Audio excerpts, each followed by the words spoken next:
Penn. Hi, Teller. I'm a huge fan of yours. But I always feel so badly for you when you can't figure out the tricks. But don't worry, I'm here to teach you how not to get fooled by magicians. Would you come join me on stage, please? Hello, Zoe. Now, Penn Teller. Before a magician starts, you should demand to see the cards. Look at them, make sure they're all different and in no special order. Those are all different and in no special order. All right, we are ready to start. Now, Penn.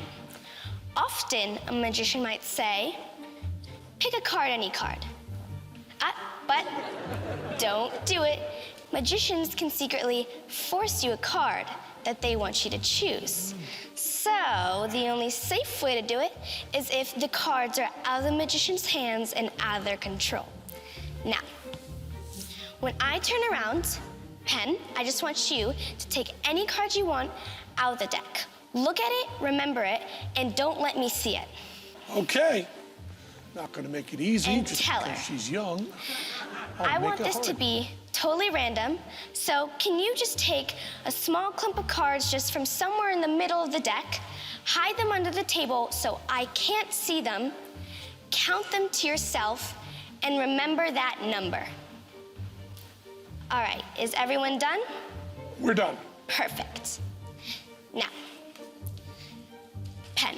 Okay. Next, a magician might say, put the card back in the deck. But don't do it, because magicians can use a sneaky pinky trick to hold the spot of your card. So the only safe way to do it is if, again, the cards are out of the magician's hands and out of their control. Now, I'm gonna start dealing cards onto the table, and whenever you want, just say stop. Okay. Stop. Right here? Right there. All right, go ahead and put your card in. I will.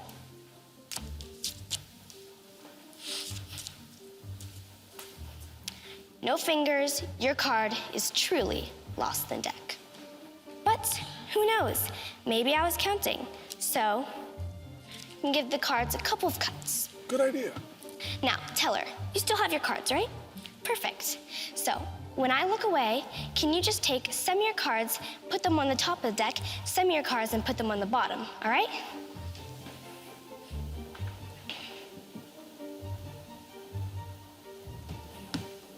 All right. You have any more cards? All right, we have now exhausted all methods a magician could use to cheat. So, Teller, can you show me what is the number you're thinking of? 10. All right. It's done.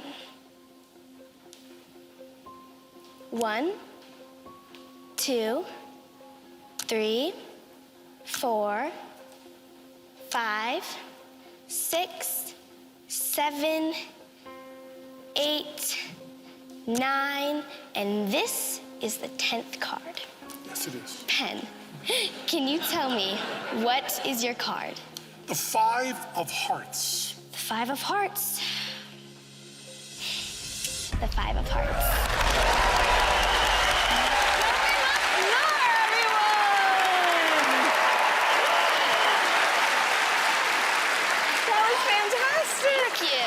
So you're 12 years old? Yes, I am. And how long have you been doing magic? Well, I actually just started last year when I really got into it.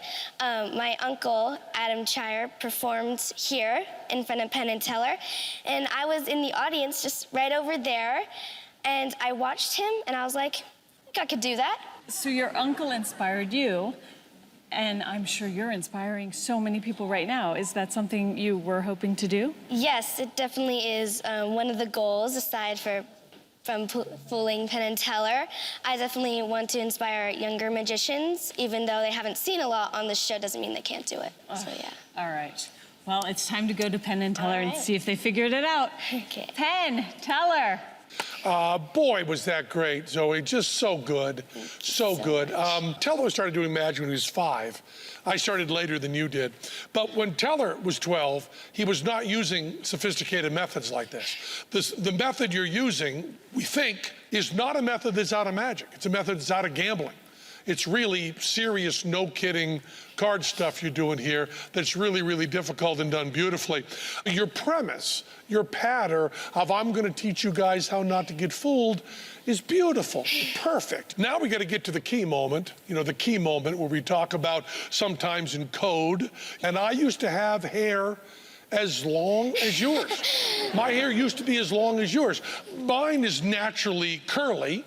But if mine weren't naturally curly, you probably know more about hair than I do. I'd have to use a crimper on it, is that right? To get it to be nice and curly in the back, or is there a curling brush or something like that I could use? But you know a lot about hair. Your hair looks beautiful. But is anything I've said to you, given you some idea of maybe we were following your sneaky self up there? Sneaky. Did you learn code in the last year or two? I think so. So did they figure it out? I think they definitely figured it out, but just wait till next year. I'm gonna get you guys. I can't wait to see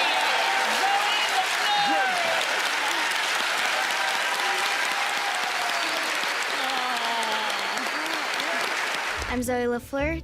I'm 12 years old. I work hard in school. I work hard in my sports. I work hard at home. Last year, I saw my uncle, Adam Chire. He performed on Penn Teller Fool Us. My uncle was definitely a mentor or a coach to me. He introduced the trick to me. He showed me how to do it, how to perfect it. My family has watched me practice for 2 months, and yet they still don't know how I do the trick.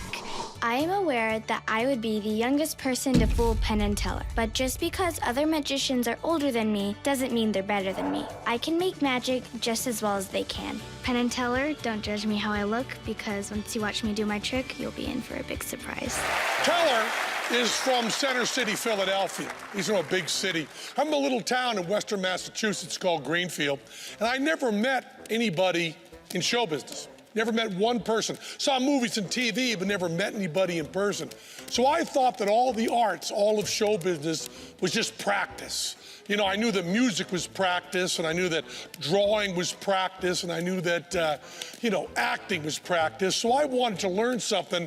I decided to practice and learn juggling, because juggling was the purest art form. It was nothing but practice. And I practiced all the time in Greenfield, Massachusetts. And then, toward the end of high school, I met Teller. And Teller was also in the arts, but Teller was a magician. And Teller did not practice at all. So we're gonna do 2 tricks. I'm gonna do a juggling trick, and Teller is gonna do a magic trick. And we're gonna do it with the exact same props, because some people think the difference between juggling and magic is the props, but it's not. It's philosophical. Juggling is hard work, magic is lying.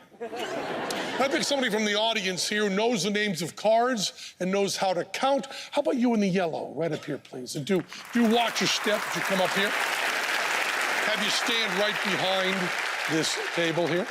And what is your name, our newest friend? Alex. Hello, Alex. Nice to meet you. My name is Penn. I'm a juggler. That's Teller. He's a cheater. Now we're gonna do the trick with these cards. I have a specific brand I use. I use Tally-Ho because I learned the trick with this deck. And it's very important I use this brand because this can be different with every brand. But cards are very well made, especially these. They're made so that they are identical. There's a great deal of conformity in these cards. They're identical one to the other. And that means if you practice a lot, I mean all the time, you can learn the weight of the cards. As a matter of fact, you can learn the weight of any amount of cards. But I want you to cut out and cut deep into the deck and put the top half on my hand right there, anywhere you want in the deck. Cut right there. I did the next card, don't let me see it, but cover it up, put it somewhere. Put it somewhere that I can't see it, neither the front or the back. Now I'm holding these, Alex, now watch me. I'm not counting, I'm not looking at the edges, I'm not counting my fingers, but I can tell you just by weight that you cut to 35 cards. Now, Alex, you did not cut to a specific place there. I didn't tell you where to cut. You cut at random. Yeah.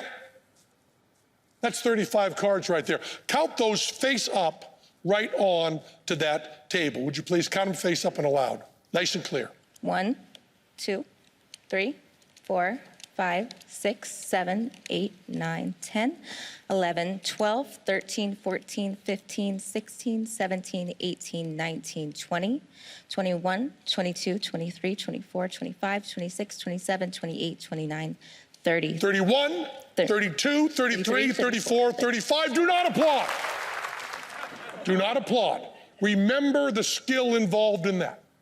The trick that I did was very, very difficult, so it took a lot of practice. Now, Teller is going to do a trick that is impossible and therefore requires no practice. Now, you took one card out of there, right? Yes. Now, the cards are all different, as you can see. I didn't tell you where to cut. You took the one card out of the middle of that deck. You have it right there. Pull it out, but cover it up, front and back. Cover it up, front and back. Now, watch this, Alex. Take a little peek at it so you know. Do you know what it is? Good. Take a little peek at it. Watch this. No skill required. You buy that trick. The blowing's doing nothing. He is accomplishing nothing. There's no trick being done here. It's a self-working trick. But Alex, he has one card right there. One card, he can't switch it. Alex, loudly and clearly say the name of the card and then show that card to the audience. What's the name of the card you picked? 5 of hearts. 5 of hearts? 5 of hearts. Do not applaud. Do not applaud. Now we want to see. You're going to applaud for me first, think back on it. Now, when you applaud for me, remember, you're not just applauding for my hard work or for Alex's counting. You're also applauding for the work ethic that all of us share. All of us, except Teller. So let's hear by sound of applause, the juggling trick, the hard work. How many of you like that?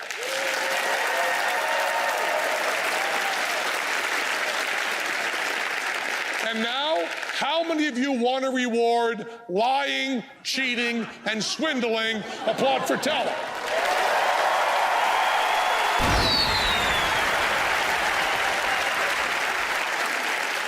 And that, Alyson, is why I moved from juggling to magic. Thank you so much.